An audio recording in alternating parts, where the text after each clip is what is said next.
Okay, Pashoshim, look it up.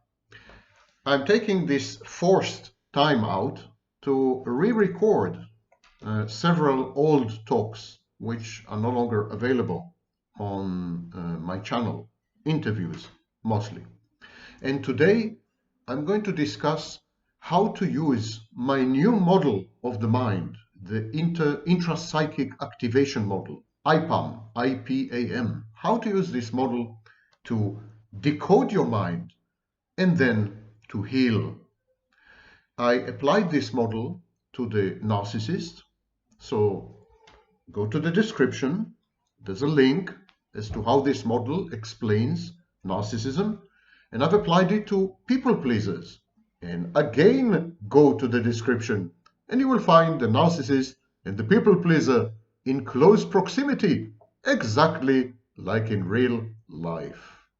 Click on the links and watch these previous videos at your leisure. Now, to clarify one thing, you don't need to be a psychic to make use of the intrapsychic activation model, IPAM. Intrapsychic means inside the psyche. Those of you who are spiritually inclined, inside your soul. So I'm going to hand you the key to how human psychology operates. And you can open the door to your own healing and your own recovery, and more generally, to your own well-being. IPAM is a model that puts together, to the best of my knowledge, most branches of psychology, including biological psychology and evolutionary psychology. I put all these insights together. And so it's a kind of unifying theory. It's a model that correlates internal processes with internal structures, with external outcomes, including behaviors, with motivations. But not only behaviors. The model, for example, takes into account the effects on the environment and how the environment triggers us to behave and to think and to emote in certain ways. Everything in IPAM, in the intrapsychic activation model, everything starts with the environment. Everything starts with reality. This is where we interface. And this is essentially biological psychology. Reality bombards us with information. Some of this information is stimulating. It's called stimuli. The stimuli enter our brains through the senses, and this input is called sensa. Sensa is the plural. So stimuli enter our minds through the senses in the form of sensa. We are exposed to sensa, we are exposed to stimuli. And so there's a lot of information coming in. Most of this information, vast majority, is quite useless, and we dump it. Actually, we process around 5% of the information that we are flooded with. 95% are relegated to the unconscious. Nothing gets lost though. 95% remains somewhere stuck in your mind, but it doesn't affect your behavior, theoretically. There are schools of thought, starting with Sigmund Freud, that claim that this is not true. Even information you're not conscious of does affect your moods, your cognitions, your emotions, and your behaviors. But in IPAM, this is not the case. In IPAM, there's a lot of junk information, junk data, that has very minimal effect on who we are and how we comport ourselves, our conduct. So there is the environment, there is external reality, but there's also another environment, and that environment is internal reality. External reality and internal reality. Things are happening in your mind all the time. Processes, thoughts, cognitions, emotions, they're constantly happening. Whether you trigger them intentionally or not, because there's always the illusion of free will, yeah? The illusion of self-control, the illusion of self-discipline. So whether you believe that you are triggering, for example, your thoughts intentionally or even your moods, and whether you don't believe this, no one can dispute that there is a rich internal environment which is somehow correlated with the external environment, but we're not quite sure how. And this is what the IPAM model tackles a bit later. The IPAM model assumes that free will, free control, self-control, and even self-discipline are illusions because they're probably illusions. There are many autonomous processes happening in your mind which you're not responsible for. You better think of yourself as a highly programmable robot or machinery. That's much closer to reality, as we shall see when we continue. We know, for example, that nerve activity in the brain starts a fraction of a second after you actually take actions.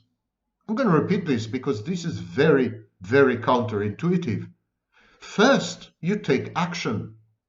A fraction of a second later, your brain reacts. So the original theory, the orthodoxy was that you act and there is brain activity that correlates with your action. But actually, in reality, whatever is happening in the brain lags substantially your actions. You seem to act brainlessly, mindlessly. So actions precede activity in the brain.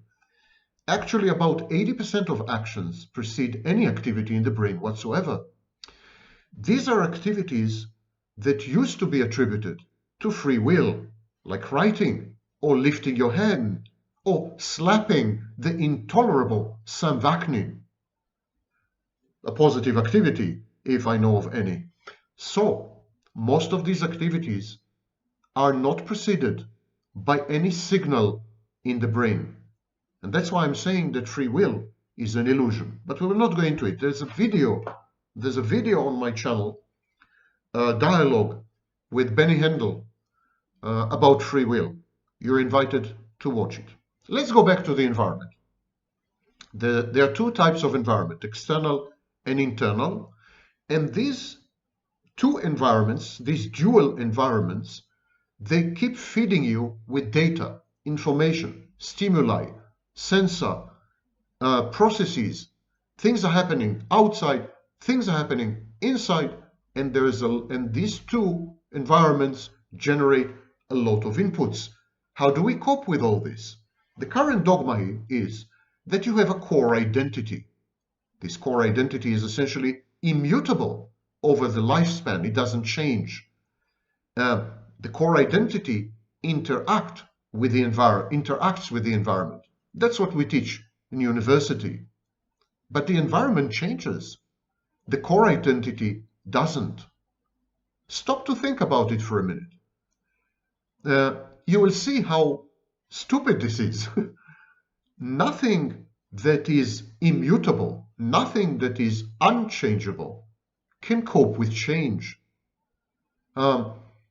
If the environment keeps changing externally and internally, how come your identity is incapable of change? Your identity should change along with the environment, both external and internal. So the whole idea of a core, unchangeable, immutable, fixed, lifelong identity is probably very wrong, because you can't have something that never changes coping with something that always changes, like the environment. The environment always changes. It cannot be that you have something inside you that never changes in charge of coping with a kaleidoscope that is reality. You have winter and you have summer, and you change your clothing accordingly. You have winter clothes and you have summer clothes. You have clothes for all seasons. So similarly, you probably have identities, multiple, not one, which somehow correlate with and interact with the environment. You change clothes all the time. You change identities all the time. You cannot say that there is a fixed self that never changes over the lifespan. This is who you are. This is your identity. Never mind what happens to you. You go to prison. You meet a beautiful girl, or you meet a beautiful girl in prison. You need to go get a hamburger. Never mind what happens to you. This unchanging entity is the one to cope, to manage all these situations. This is simply a stupid premise. You see how wrong it is, intuitively. Instead, what I'm suggesting, what I'm using actually, is something called self-states. I didn't invent this concept. The main proponent of self-states was Philip Bromberg, but I'm making use of it. What I'm saying in IPAM, in the intrapsychic activation model that I've recently developed, what I'm saying is that there is an ensemble. There is a group of self-states. Think of it as a theater troupe or a group of actors in a movie. There's a collection of self-states. Now, each self-state is optimized for a specific environment. Normally, when you come across that environment, you will trot out, you will take out, you will make use of the relevant self-state. You will activate the relevant self-state. So if you have, for example, a psychopathic self-state, when you're among criminals in prison, probably the psychopathic self-state will take over. If you have a loving, compassionate, empathic self-state, then you're likely to use this self-state when you're flirting or courting someone. Normally, you will have self-states which are different and they're optimized for specific environments, as I said. These self-states come to the fore. They're triggered. You don't control these self-states. They're not choices. They're not subject to decisions. They're triggered automatically. You don't say, wait a minute, what is the environment now? I'm going to be a psychopath. What's the environment now? I'm going to be an empathic, compassionate, loving, caring person. You don't say this. Your self-states are automatically triggered. The environments trigger them.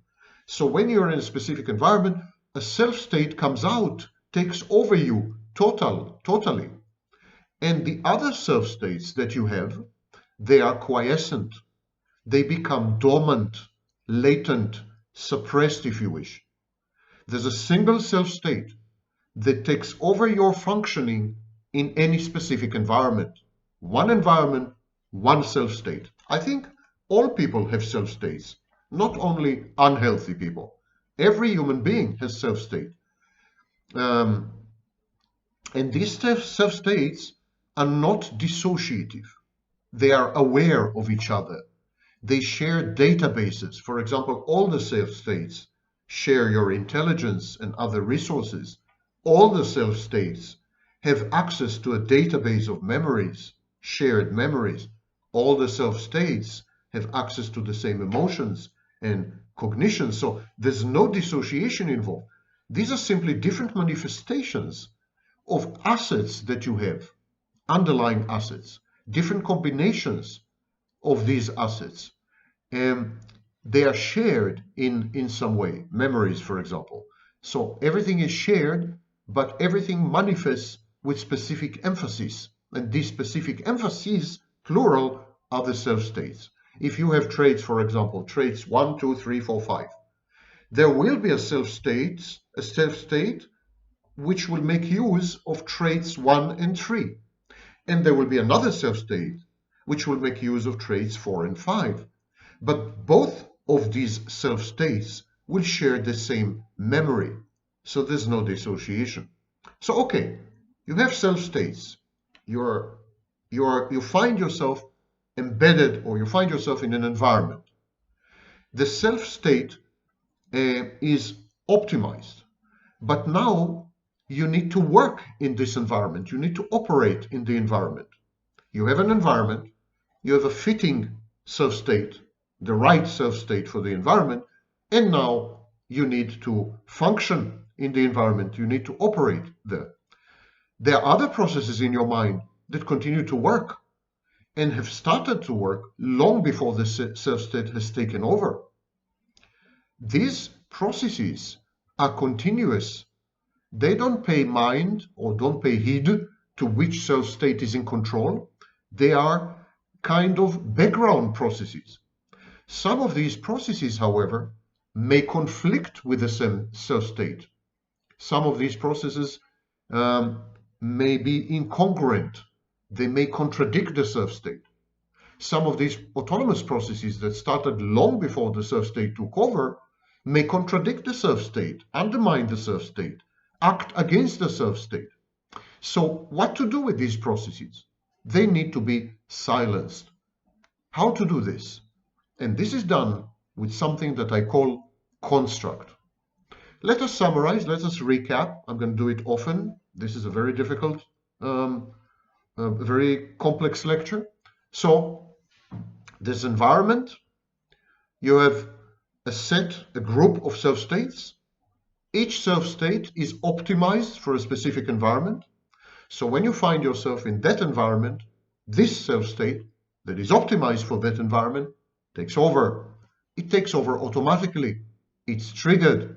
However, there are internal processes, background processes, which started long before any specific self-state took over.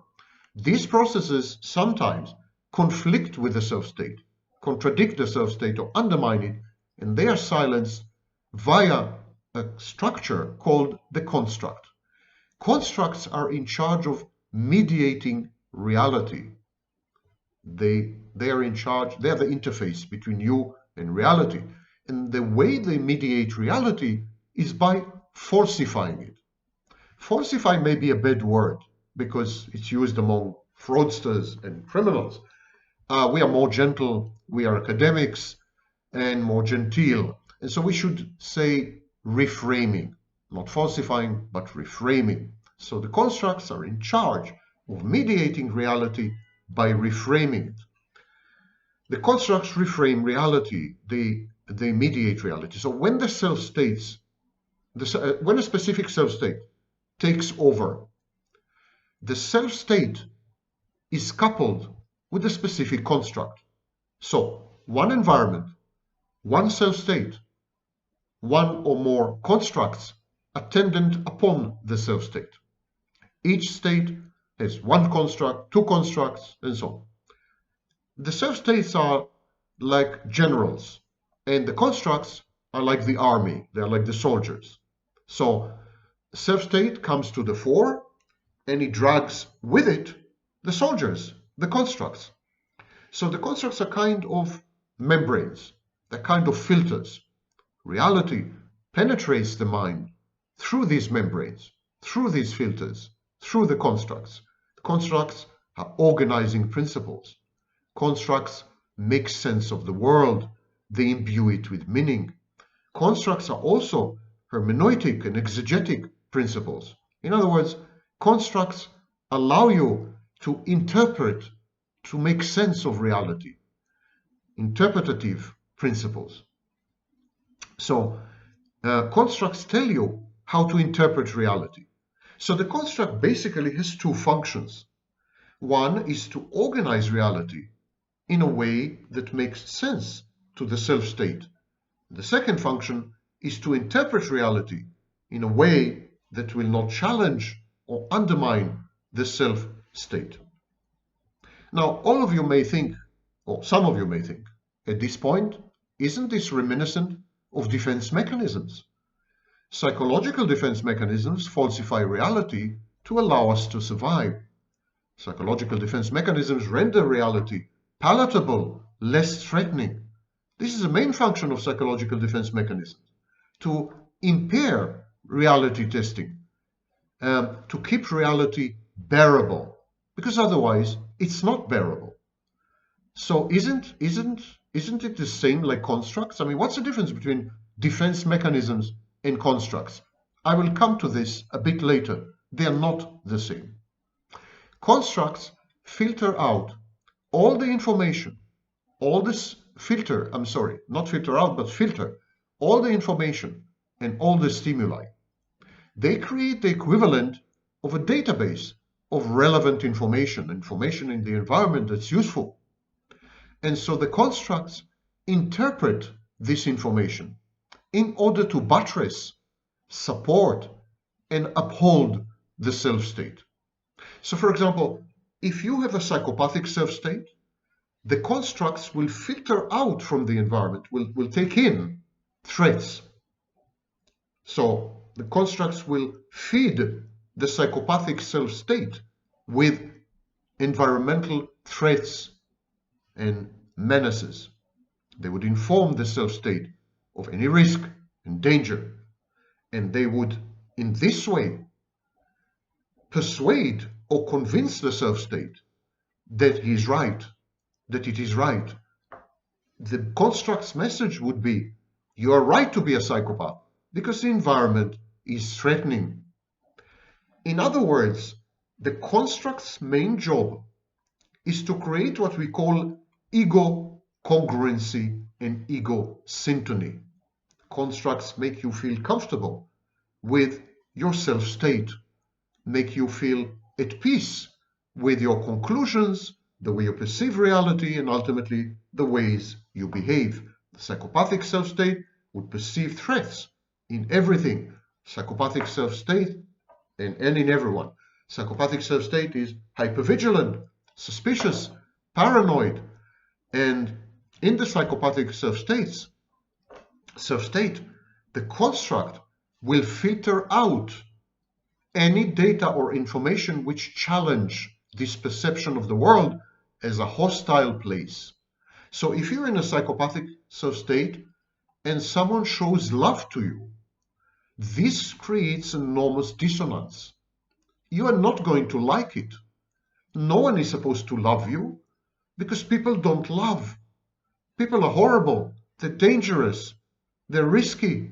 You should avoid people because they're threatening. This is the psychopathic mindset.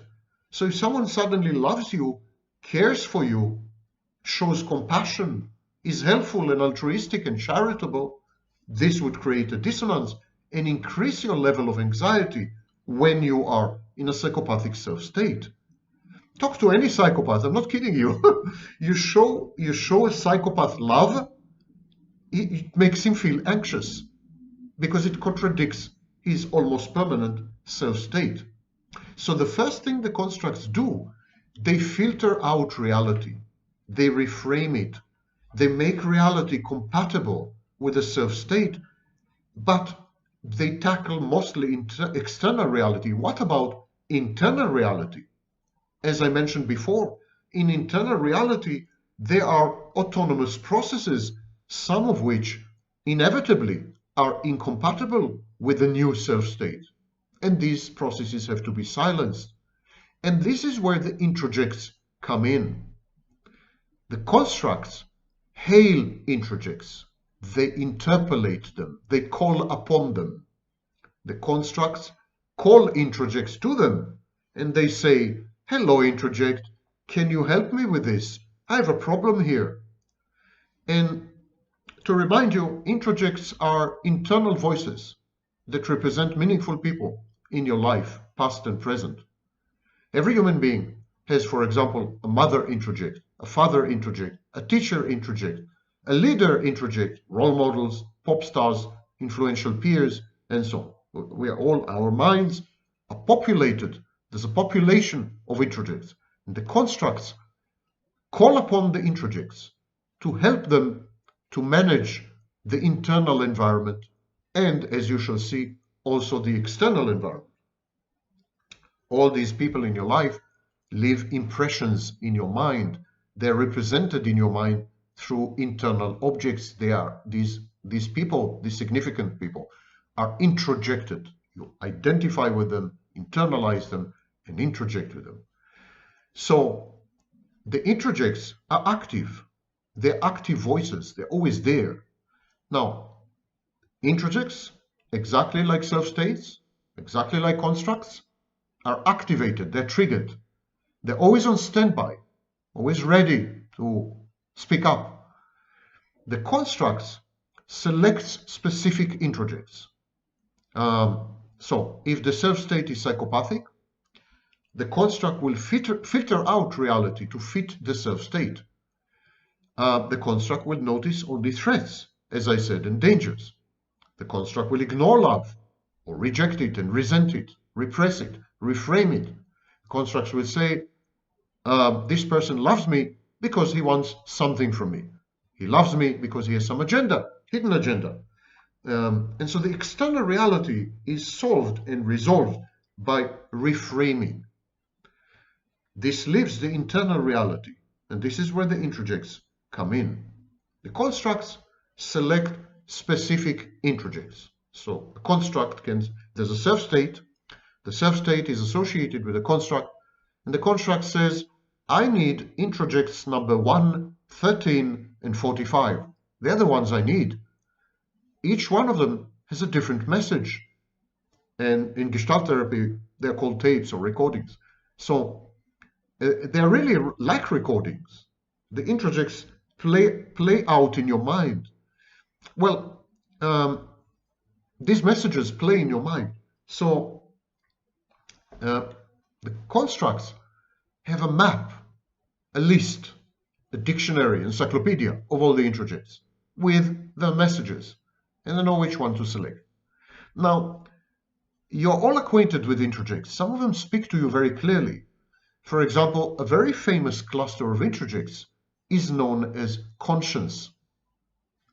Your conscience is a cluster of introjects. When you do something, when you act in a certain way, you say, it's wrong to do this, or it's right to do this, or I shouldn't be doing this, or I ought to do this. The conscience is an example of a socialized cluster of introjects that can be activated in the environment through a construct.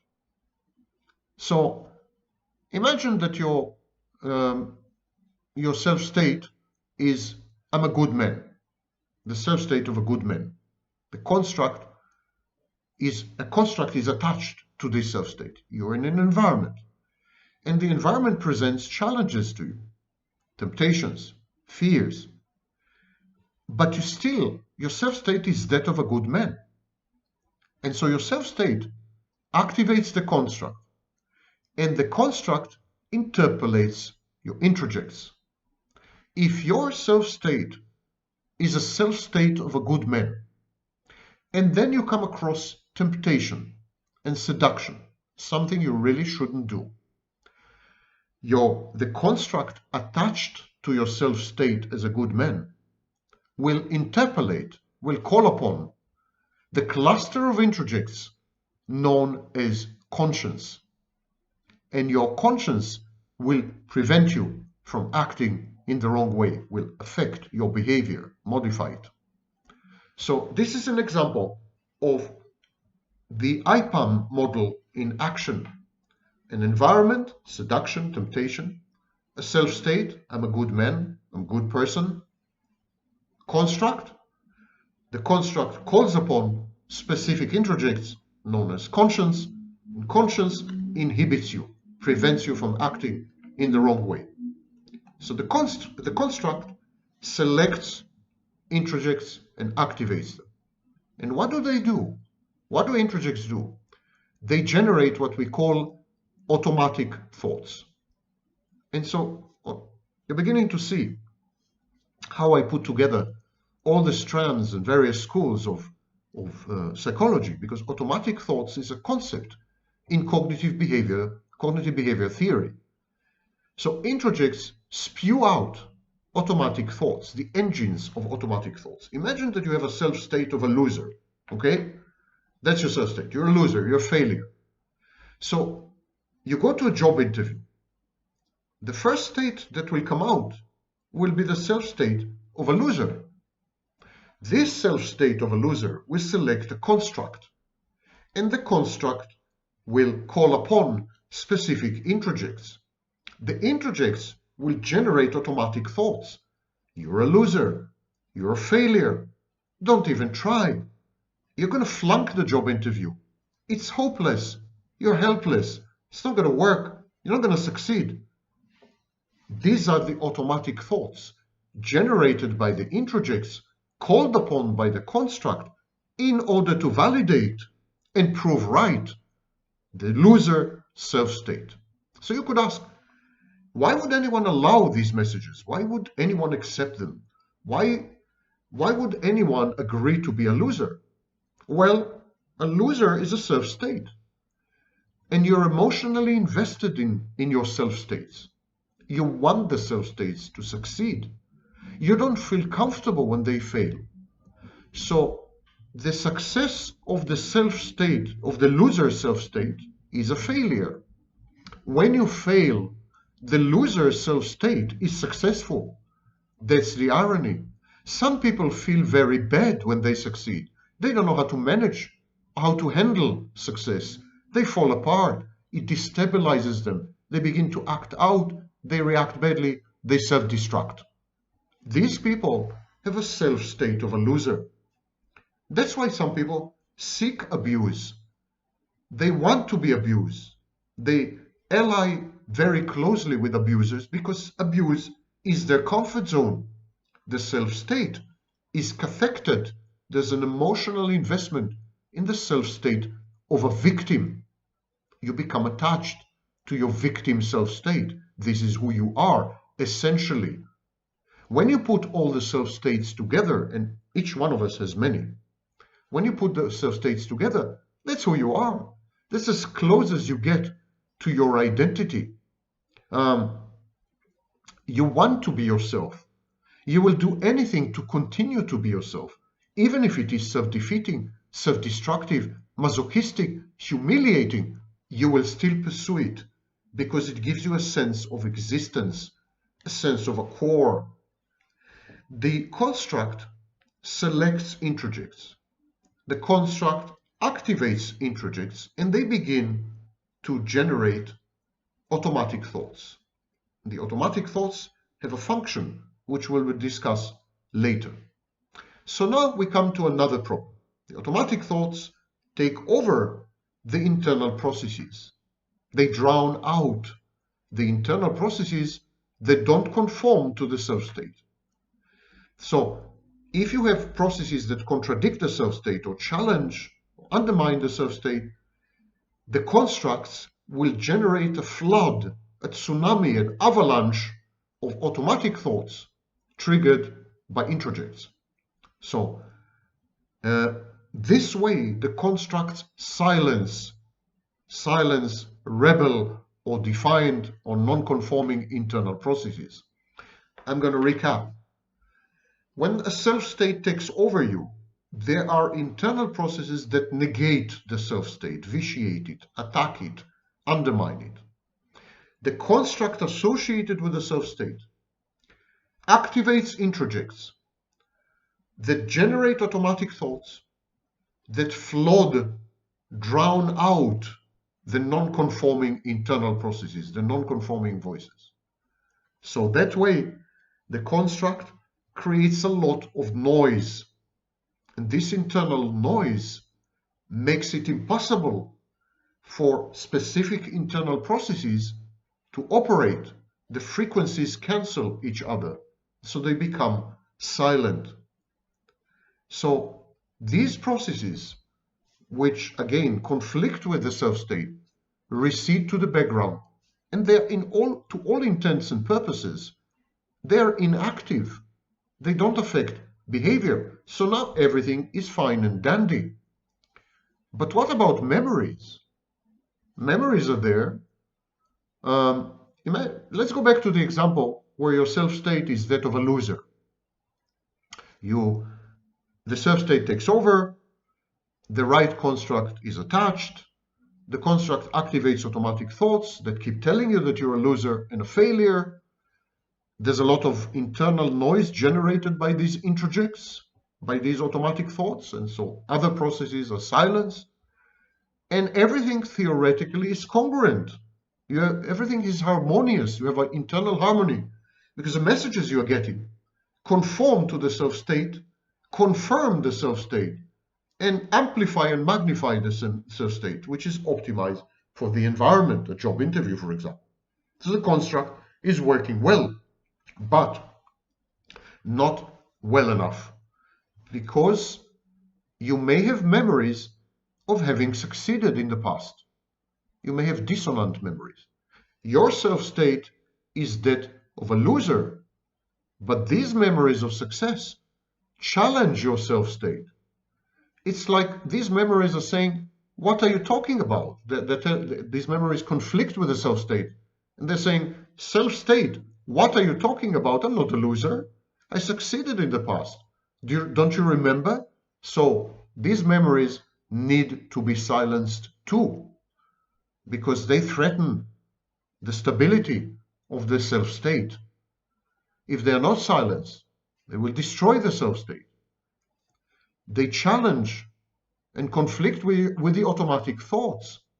So there's a war between specific, negating, conflicting, contradicting memories and supportive, buttressing automatic thoughts.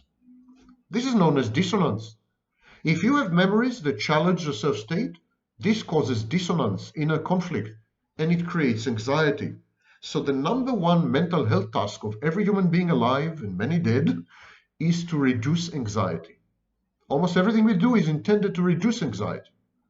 And end of story. This is a number 1, 2, and 3 priority. So the minute memories begin to conflict with the self-state and challenge it, the minute memories provide counter-examples, the minute memories say, it's not true, you're not a loser, you have succeeded in the past, that minute there is dissonance and extreme anxiety, and the memories need to be silenced somehow. And this is the third function of the construct. To remind you of the first two, the first one is to filter reality, to reject some information, to accept some other data, to reject some sensor, to reframe and filter reality as a membrane in order to support the self-state. The second function of the construct is to activate relevant, useful, specific introjects. These introjects will generate internal messages, and this supports the self-state. But there is a third function, and that is to falsify memory, to render all memory compatible with the self-state, even when it is actually not compatible. And this falsification of memory, this forging of memory, is done in 3 ways. Everything is done in 3 ways in IPAM, because I'm a Jew, and we do everything in 3 ways. So, the construct falsifies uncomfortable memories that conflict with the self-state, in 3 ways. The first way is dissociation. This is where dissociation comes into play. Memories that conflict with the self-state are simply eliminated, deleted, forgotten, amnesia. You forget about them. The second mechanism the construct uses is to change the emotional content of the memory. So, for example, if you're in a loser self-state and you suddenly have a memory that you had succeeded in the past, the construct will falsify the emotional content of this memory. The construct will use introjects to tell you, you have succeeded, but don't you remember? You hated to succeed. Or you have succeeded, but it was an accident, a random occurrence, a chance. Or you have succeeded because there were no other competitors, etc., etc. So the construct will minimize the success, almost render it a form of failure. He will falsify what had happened. The construct will change the emotional content of the memory to render your success pitiable, minimal, irrelevant. And whatever you're doing, whatever you're making, all your accomplishments are not yours. It's not you. You are not the one to have succeeded. It just happened that way, and so on. And so this is the second mechanism, changing emotional content. And the third mechanism, which allows the construct to falsify memories, is selectivity or selective memory. It's when certain memories are given much higher weight than other memories, to the extent that these memories, these heavier memories, are selected, and the other memories are so lightweight that they're forgotten. So certain memories become weighty. The construct attributes to them gravity, and other memories are lightweight, featherweight, and they just float away. And this is known as selective memory. This is what the construct does. It's a massive job of forgery. It forges reality. It forges your memories. It provides or provokes automatic thoughts that are usually counterfactual. They're not true.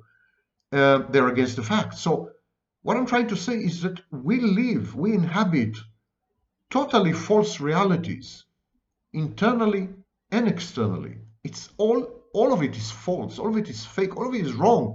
The way you perceive the outside world, the way you perceive your internal environment, what you remember, what you think, what your emotions are, everything is falsified by the construct with the help of an introject in order to conform to a specific self-state and support it. It is a survival strategy.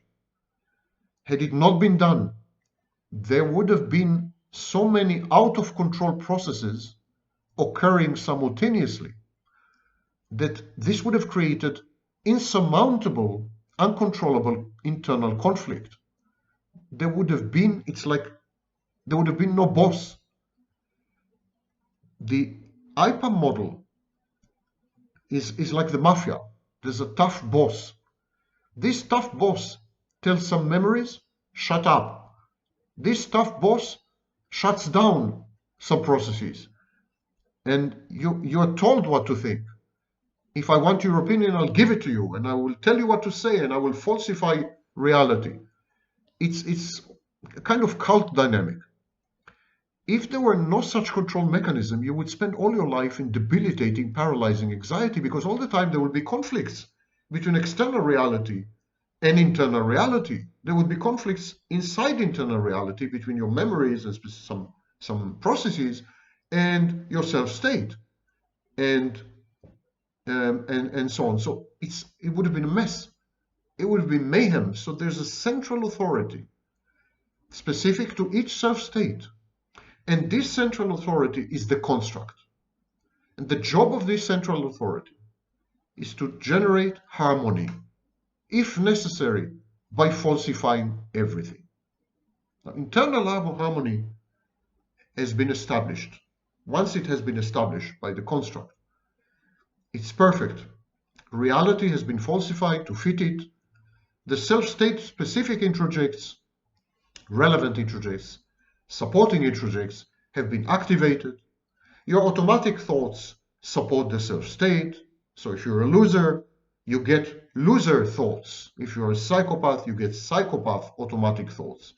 Your automatic thoughts conform, go along with the self-state. The memories are selected or deleted or falsified. All is well in the kingdom of the self-state. Now everything is perfect. But there's still one risk. What if you were to behave in a way that would challenge this harmony? Your behavior must conform to the self-state. To sustain the harmony, you cannot allow yourself to behave in certain ways, and you cannot be allowed to behave in certain ways. There's some things that should be forbidden, inhibited, some actions, some behavioral choices, some modes of conduct, they should be blacklisted.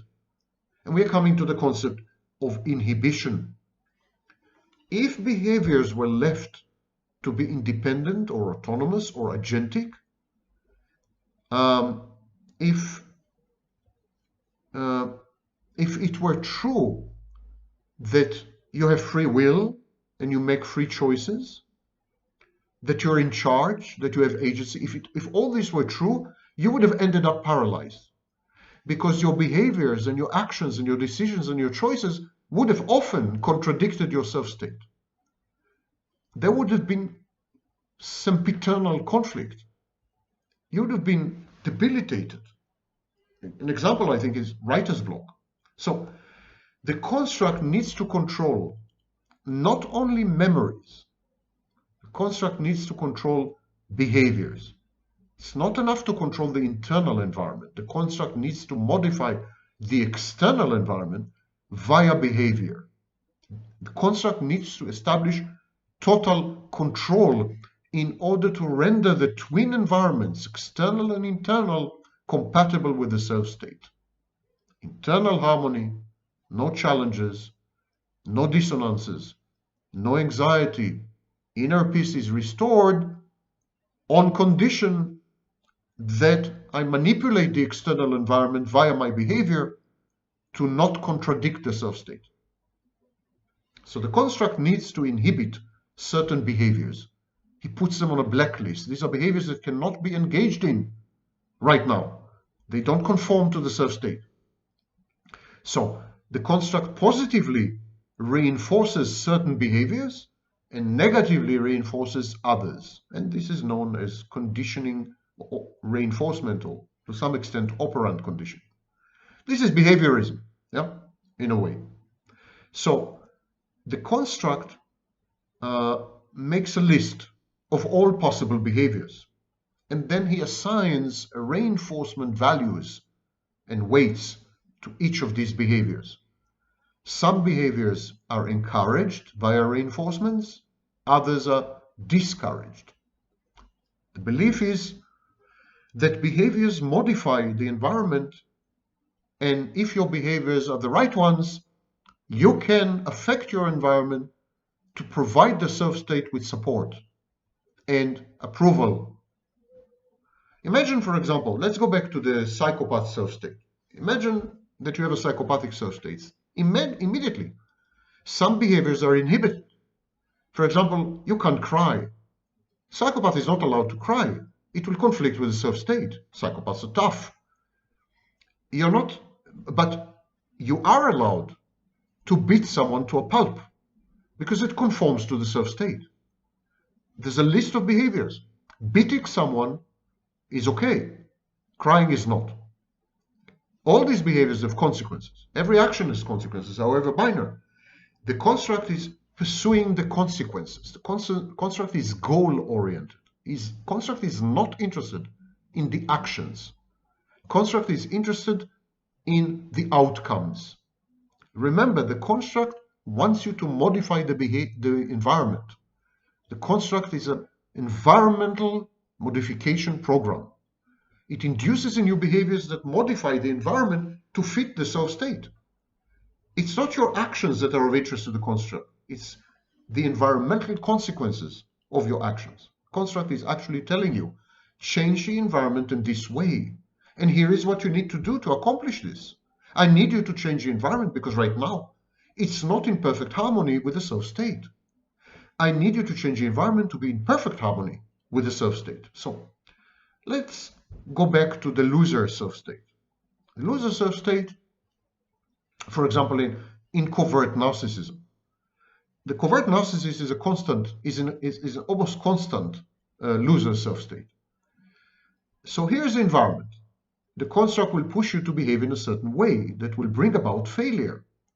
The construct is not interested what it is that you are going to do to bring about failure. The construct wants you to generate losses and defeats. The construct wants failure. It wants you to change the environment, modify it, in order to secure failure and losses and defeats, because these would validate the self-state of a loser. Behavior is irrelevant. That is a great insight of the IPAM model. Behavior is utterly besides the point. The entire psychological apparatus is focused on goals. And this is, you could say, very psychopathic, because psychopaths are goal-oriented. All the psychological apparatus, even in healthy people, is goal-oriented. It's consequences that matter. So as a loser, I would behave in ways that would modify the environment to confirm to me that I'm a loser.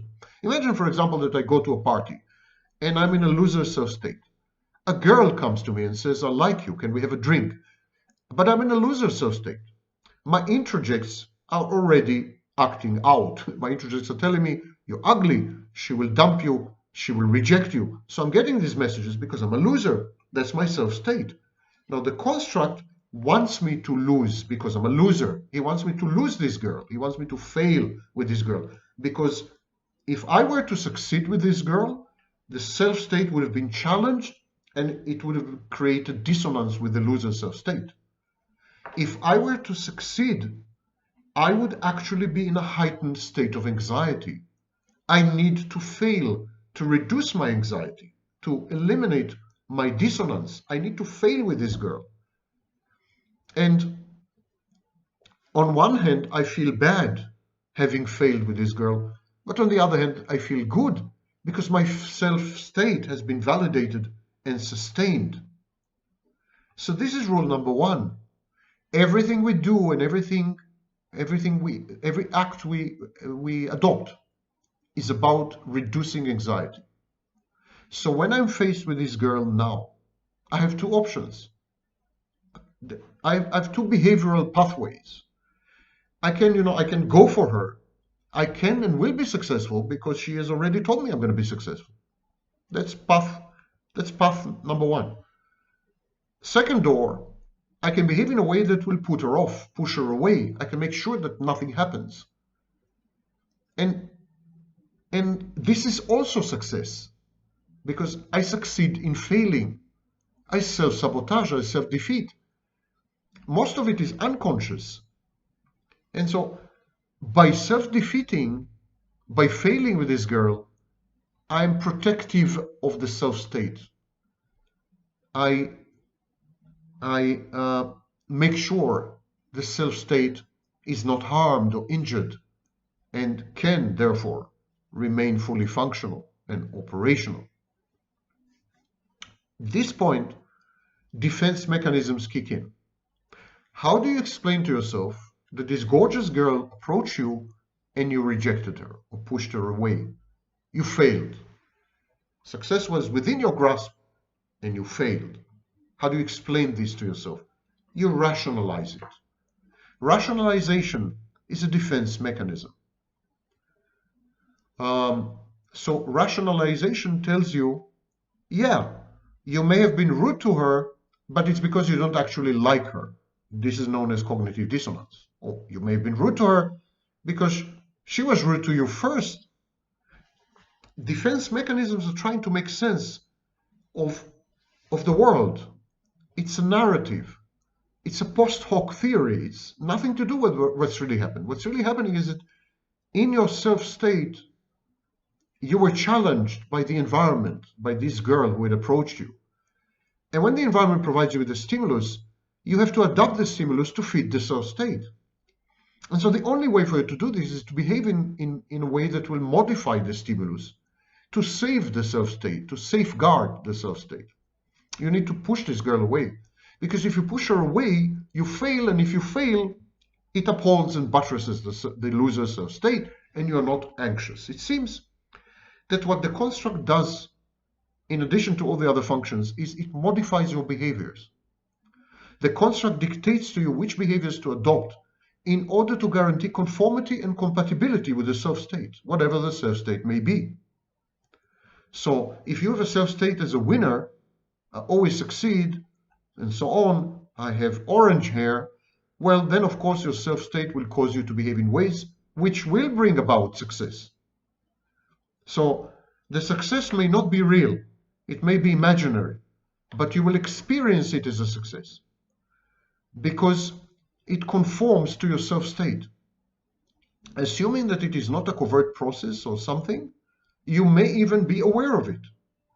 So behavior is modified to affect reality, to yield what we call self-efficacious outcomes, outcomes that support harmony, reduce anxiety, and allow you to function because you're not anxious. You can function when you're not anxious. When you're anxious, you cannot function. It's all about functioning, survival. And the self-state, the constructs, the memories, the behaviors, they all have to fit each other snugly, like hand in glove. There's no conflict between them. There's no daylight between them. They're all one. An apparatus working efficiently, seamlessly, a well-oiled machine. Of course, the environment changes all the time. At some point, the environment can change to the extent that you will need to choose another self-state. And another self-state will come forward and take over at this point. And so the new self-state will have a new construct with new introjects selected, with new automatic thoughts, and these will affect your behaviors in a totally different way. And this explains why the vast majority of people are not constant. They are in flux. The assumption that people are constant and predictable is the biggest nonsense in psychology. No one is. Not a single human being alive is either predictable or constant. We are a kaleidoscope of self-states, and these self-states constantly bleed into each other. They constantly change. We constantly switch. It is true that self-states can't be totally mutually exclusive. It is true that they cannot be totally contradictory because they share, as you remember, your internal resources, including your memories. A set of self-states that are diametrically opposed to each other and negate each other, this would create anxiety. This is actually an excellent definition of mental illness. Mental illness is the case where we do have conflicting self-states. So in the borderline, for example, we definitely have self-states that are mutually exclusive and contradictory. One self-state of the borderline is loving and caring and compassionate and overwhelmed by emotions. And then suddenly the borderline switches and becomes a rank factor 2 psychopath with no thought or empathy for anyone. She just does whatever she wants. And she breaks things, she cheats, she overspends, there's no empathy, nothing. Mental illness. So mental illness is a situation where you have incompatible self-states competing for the same physical space using incompatible constructs with incompatible introjects and finally incompatible behaviors. This is known as identity disturbance. But how do the constructs know which introjects to select? I mean, okay, there's a self-state. Self-state is associated with a specific construct. But who tells the construct these are the introjects that you should activate? How do the constructs know which introjects to approach and to interpolate? The answer is what we call in psychology identity. The construct organizes or activates introjects according to your identity. But hey, Vaknin, again you're contradicting yourself. Have you switched to another self-state? You said earlier that we don't have an identity. True. I still maintain that no one has an immutable, unchangeable, lifelong identity. What I call identity is not what psychology calls identity. In psychology, as I said, it's an unchangeable, immutable core. What I call identity is a set of principles that regulate the appearance of self-states. And this definition is much more flexible and much more accurate. Everyone has a set of principles unique to him or to her. You have a unique set of principles. You are just a very nice set of principles that have worked for you in the past. I am a very unique set of principles. Everyone has their own unique set of principles on how to regulate their repertory of self-states, which self-states to use in which environment.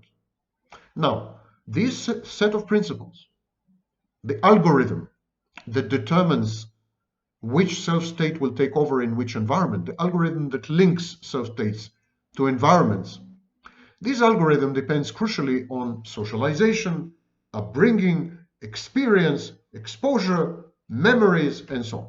That's why each one of us has a different set of principles. I have a strong intuition or suspicion that the set of principles, this set of principles that each one of us has, is subject to change. I don't think it's fixed either. I think it's mutable. I think it changes as well. But I think these sets of principles, they change much more slowly, much more glacially, imperceptibly. It gives you the illusion that you're continuous. This illusion that you're continuous is called personality. You have a set of principles on how to select specific self-states in specific environments, and this set of principles changes very slowly, so slowly that you appear to be stable and continuous, and this is what we call personality. Principles are adapted, and in due time, you are likely to select different self-states. So you're not the same when you're 20 as when you're 50. The selection criteria, the set of principles, are modified by life, experiences, trauma. You begin to select other self-states. You learn your lessons. This self-state is not efficacious. I'm not going to choose it, and so on. So the selection criteria coupled with the self-states are also in flux. What the facade that you present to the world, that you exhibit, what we call personality, is also in flux. So this is a very flexible definition of what it is to be human. Well, hitherto we've had very rigid German, no offense, kind of hierarchical approach. There's a boss, there are workers, everyone obeys the boss, and so that's not the way humans are constructed. The boss is the self, yeah? That's not the way humans are constructed. I'm sorry. Most models in psychology are dead wrong in this sense. Humans are a river. They're not a pond, they're not an ocean even. They're a river, they're in flux. Everything is in flux. Even the banks of the river change, the shape of the river. It's true that over extended periods of time, we would have the same selection criteria, the same sets of principles on how to select self-states. We would have the same algorithm on which self-states will emerge to respond to which specific environments. Yeah, over extended periods of time, everything is stable. And this gives the illusion or the impression that we are constant, that we are the same. But over longer periods of times, we change. And we change dramatically to the point that you can easily say that you have acquired another personality. Any human being, anyone will tell you this is true. You don't need a psychologist, talk to your grandma. And anyone and everyone will tell you this is true. And it's shocking that psychology is the only discipline to deny this. Don't forget that the fathers of modern psychology were medical doctors, neurologists, psychiatrists. Their ambition was to make psychology a science. So they created what they call the physics of the mind, psychoanalysis, as if you can construct an analytic model of the mind. There is a mechanics of the mind, there are moving parts, and if you know these parts and their trajectories, you can predict behavior and so on and so forth, and this is the equipment you have for life. This is a thoroughly wrong model, seriously flawed model of how humans and the human mind works. Unfortunately, it's a prevailing model, but it's wrong. If you remove someone from one country to another, immigrants develop totally new values. Immigrants acquire a new personality.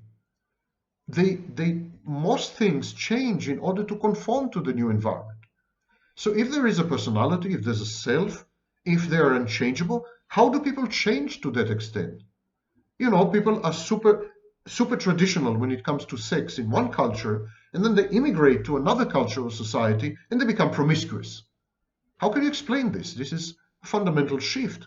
So people are empathic in one setting and then put them in another setting and they become totally cruel and disempathic. I don't know, soldiers, for example. We are in flux. There is a set of instructions when you're faced with changing environments. There's an algorithm. It tells you in environment number 1, you should choose self-state A and its attendant construct. And when you change the environment and you transition to environment number 7, you should choose self-state Q with its attendant construct. And if you write down these principles, this is your personality. This is your personality. The self-state dictate behavior via the constructs in the introjects. The self-states modify your behavior in reality. So your behavior is an outcome, ultimately, of your personality. But what is not true to say is that your personality is an entity that is fixed, will never change. No, your personality is heuristic. It's reactive to the environment and to changes and to transformations. It's flexible. I asked the question, how do the construct know which introjects to activate? The construct says, I am attached to self-state Q. Now let me look at this set of principles. Let me look at the algorithm. Let me look at the selection criteria. This algorithm says that self-state Q is reactive to environment number 7. In other words, self-state Q should generate specific behaviors which will allow the individual to be self-efficacious in environment number 7. When you react to the environment, it means you behave in the environment. You're acting on and in the environment. So the principles, the set of principles, the selection criteria, the algorithm that I mentioned, this is your personality. And it simply says, in environment number 7, activate self-state Q and behave in the following way. This is your set, your list of allowed behaviors. Only these behaviors are permitted. All other behaviors are forbidden, inhibited, because they're likely to yield bad or suboptimal outcomes. The construct accesses this database, this algorithm, this list of criteria and choices. And it has access to this database. And the database informs the construct what it should do when self-state Q is in charge and when the environment is number 7. These are the behaviors that are allowed. The construct is encouraged to generate these behaviors now. How to generate these behaviors? The construct needs to activate introjects. Which introjects? 1, 9, and 14. The big table, the algorithm, connects self-states, environments, and introjects. So the construct has access to this database. The construct realizes the self-state is Q, environment is number 7, and it should yield specific behaviors. And to generate these self-efficacious behaviors, the construct needs to activate introjects listed in the algorithm, 1, 9, and 14. It's like a big encyclopedia. The voices that will make you behave in the most efficient way are the voices that will be activated by the introject, and they are listed in this encyclopedia. It's a Wikipedia of the mind. So for example, let's take an environment, a job interview, and there's a loser self-state. The loser self-state is a self-state that came out in the job interview. And now the construct resorts to the selection criteria, resorts to the set of principles, resorts to the encyclopedia, resorts to the algorithm. The construct accesses this Wikipedia of this individual's mind. And the construct asks, which self-state am I in? Oh, I'm in a loser self-state. Okay, I'm in a loser self-state. Environment, job interview. Okay, so now I have identified the environment, I've identified the self-state. What behaviors should I generate? I should say stupid things, I should joke in the wrong places, and I should insult the interviewer. These are the behaviors that the loser self-state wants. Why do I need these behaviors? Because the goal is to fail in the interview. The goal is to validate and sustain and uphold the loser self-state. So what will cause me to behave this way? I need to talk to the introjects. I need to activate the introjects. Which introjects should I activate? Let me look again at the encyclopedia, at the algorithm. I should activate introjects 1, 9, and 14. Introjects 1 generates automatic thoughts. You always say stupid things. I can count on you to say something stupid right now. And then you say something stupid. So the introjects generates the behavior. Introject number 14 is activated. The automatic thought generated by introject number 14 is, you always fail because you're stupid, you make stupid jokes, and you insult the interviewer. So the environment is coupled with the self-state and produces behaviors.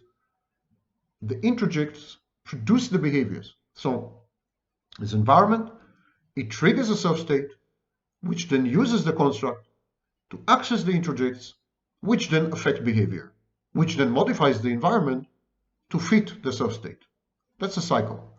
And all of this is listed in a Wikipedia of your particular mind, a Wikipedia to which the construct has access to accomplish certain behaviors, to produce them, which is the goal. The specific introjects are listed and need to be accessed to give specific instructions, to generate specific automatic thoughts, to suppress some memories. And so this is the construct's work. The environment, self-states, principles, this is the whole thing. is what we call personality. So what can you do with all this? How can it lead you to healing? Or you would want to make a map of your self-states, a list of your self-states. You would want to reconstruct the Wikipedia of your mind externally and communicate it to someone like a therapist. So you make a map of your self-states, and for each self-state, you link it to an environment where the self-state is activated. And then you associate the self-state with automatic thoughts that hail from the introjects. So then you, as a therapist or coach or whatever, you show the client how his automatic thoughts cause him to behave in ways that produce results that support the self-state. And this self-awareness breaks the cycle. The client heals, client changes, because now he is aware that these behaviors are not autonomous, that they're generated from the inside, that they're interpolated. It breaks the cycle of mental illness. There is healing. The minute the client grasps it, there's a lot of healing. So there's the environment, the self-state takes over, constructs associated exclusively with the self-state begin to act, and certain goals have to be accomplished to get these behaviors, to activate these introjects, the whole cycle. So the introjects give you automatic thoughts, and you behave the way the introjects actually compel you to. And then the goal or the mission is accomplished because the environment is modified in a way which supports the self-state. So the self-state says, you see, I'm efficacious. I succeeded.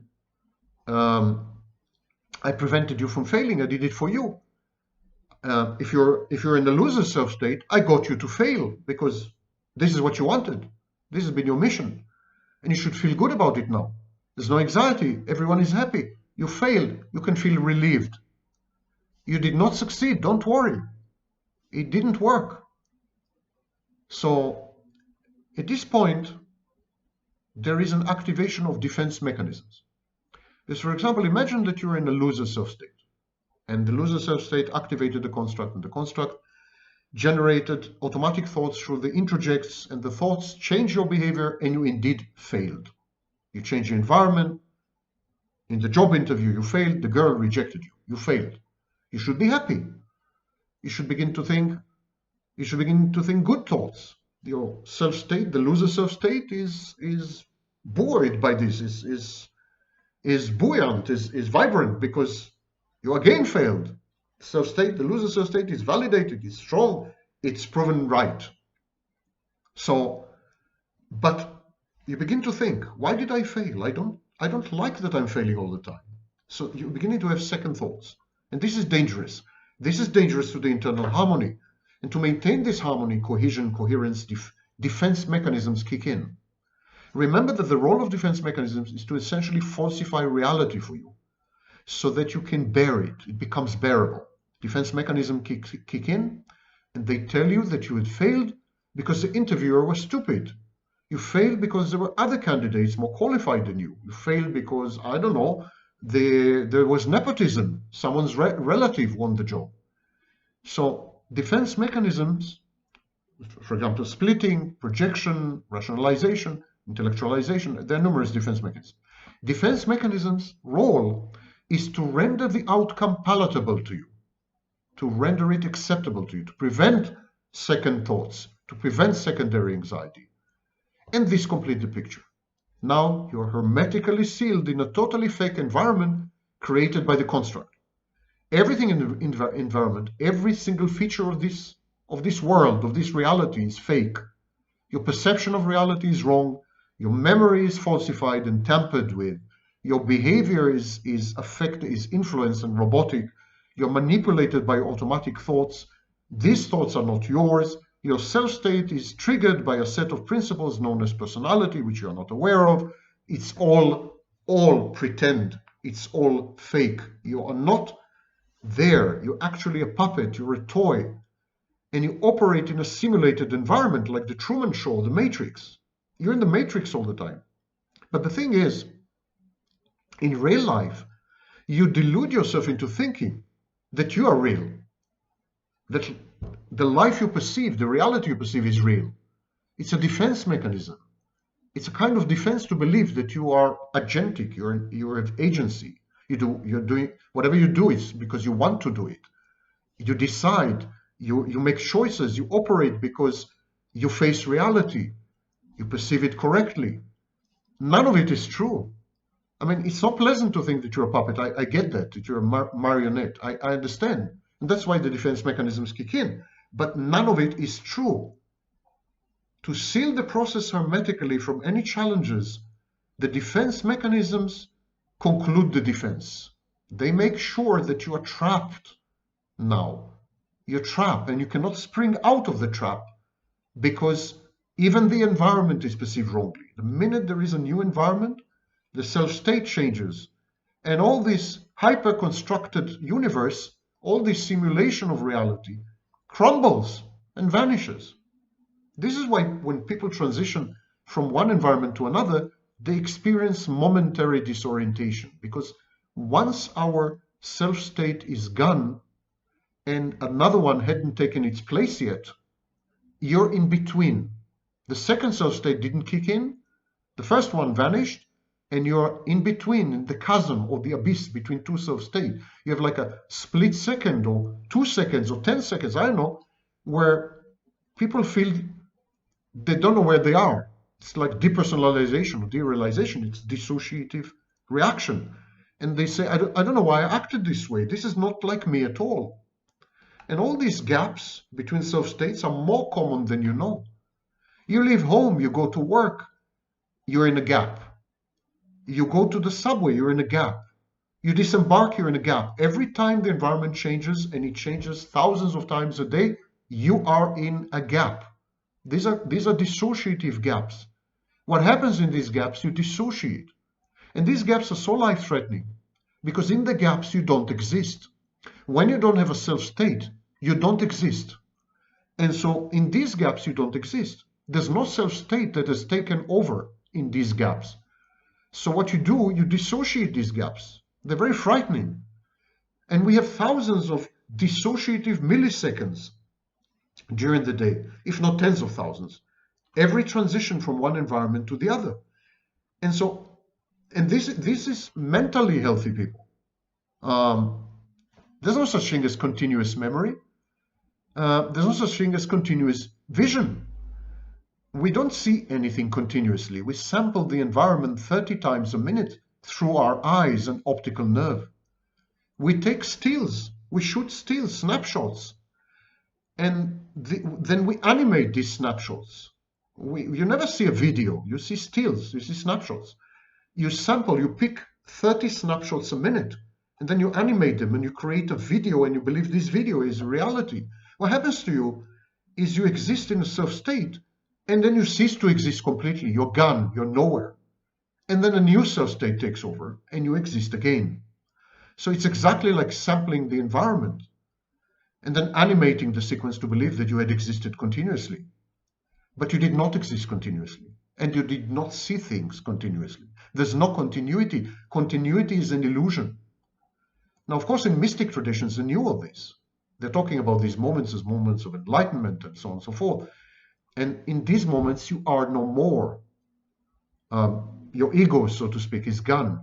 These moments could be therapeutic moments because sometimes in therapy, you need to suspend the self-states to get somewhere. So what we do in therapy, in most treatment modalities that I'm aware of, we create anxiety.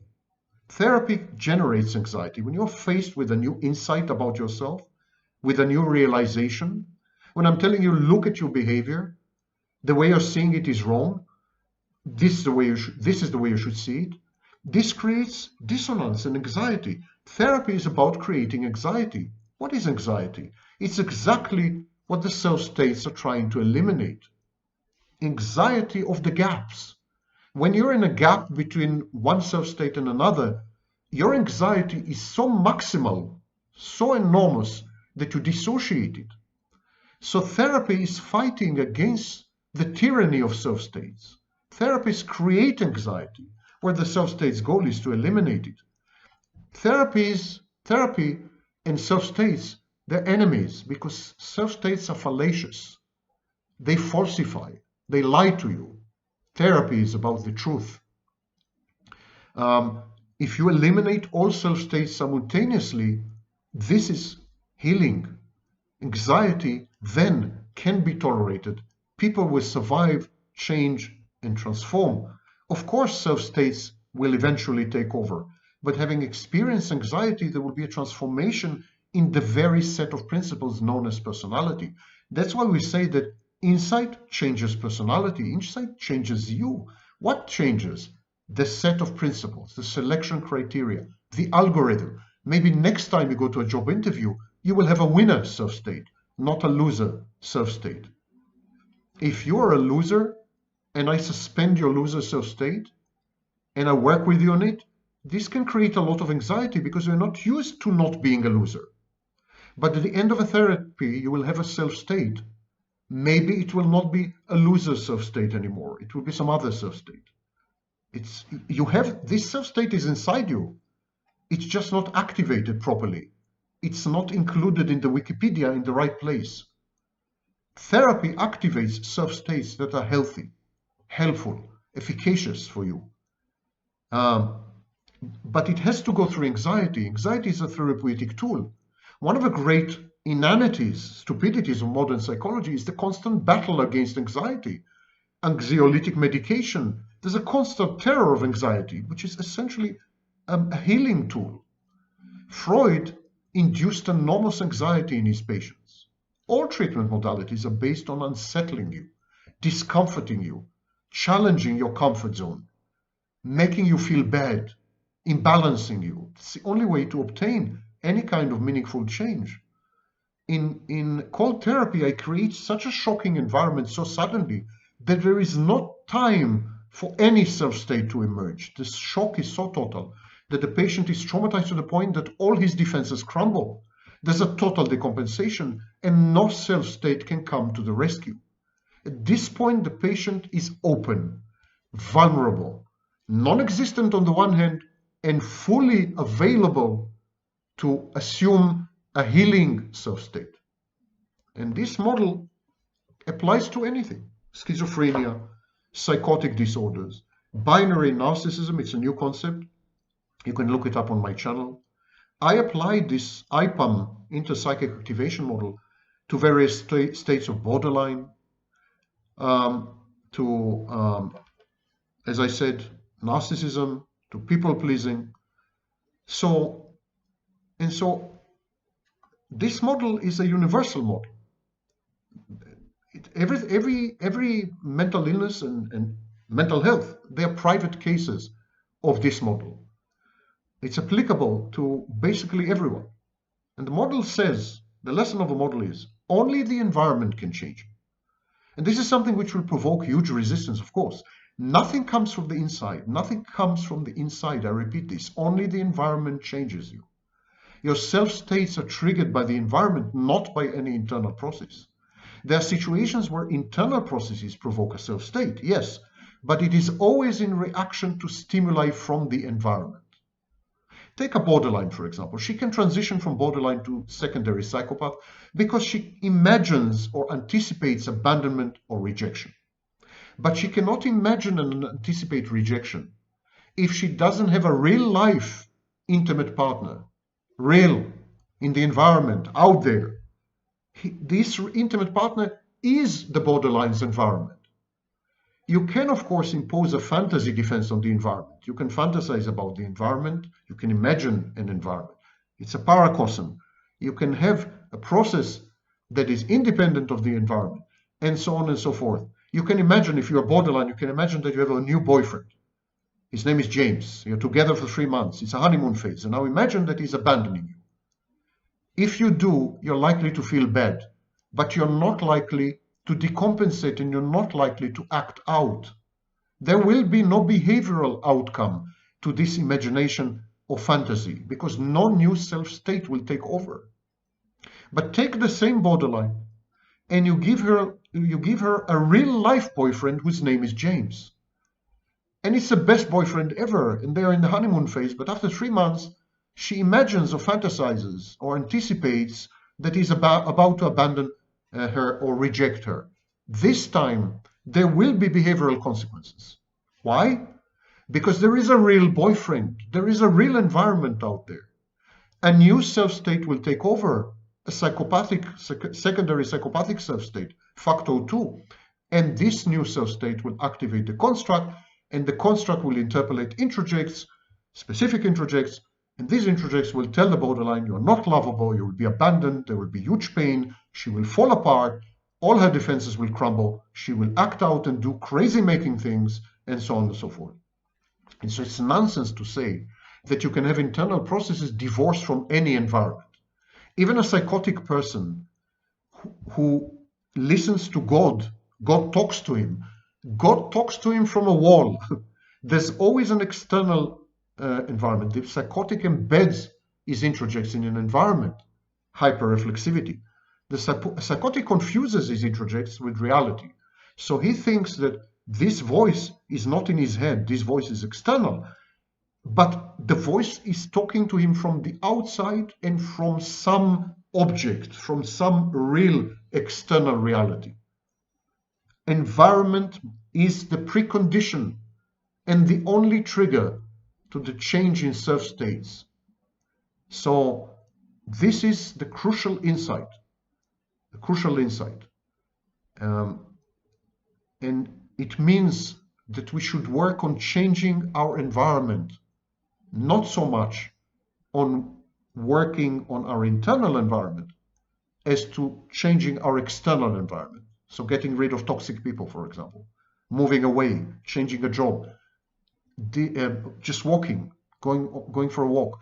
Changing the external environment is dramatically more important than changing the internal one, which in a way negates psychology itself.